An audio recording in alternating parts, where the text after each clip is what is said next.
গ্রামের সুন্দর পরিবেশে আমাদের বাড়িতে লাগিয়েছিলাম অনেক রকমের শাক, কিছুটা লাল শাক তুললাম। এদিকে তো ক্যাবিনেটের ভিতরে আমি ভেবেছিলাম সাপ ঢুকেছে, পরে দেখলাম মুরগি কটকট করছে। তো ক্যাবিনেটটা খোলার পরপরই মুরগিটা উঠে গেল, দেখলাম এতগুলো ডিম পেড়ে রেখেছে। তো আমি তো জানতামই না। তো দেখো আগের দিন যে পার্সেলটা এসেছিলো তোমাদের সঙ্গে ভাবলাম মিনি ব্লগে শেয়ার করি, কারণ মিনি ব্লগে শেয়ার করলে সকলেই দেখতে পাবে।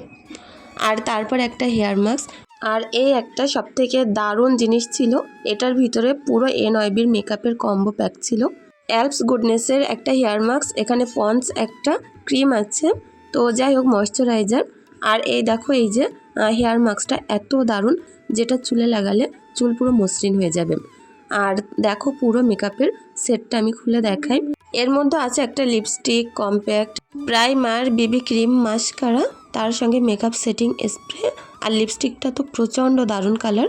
এটা কিন্তু purple.com-এ অফার চলছে। বাড়িতে কিন্তু সবাই রোজা, তার জন্য দেখো রাতের মাংস রান্না করেছি আর একটু সিমের চচ্চড়ি বানিয়েছি। এত দারুণ হয়েছে মাংসটা। রোজার সময় কিন্তু রাতে গিয়ে একটু গরম গরম মাংস অনেক ভালো লাগে।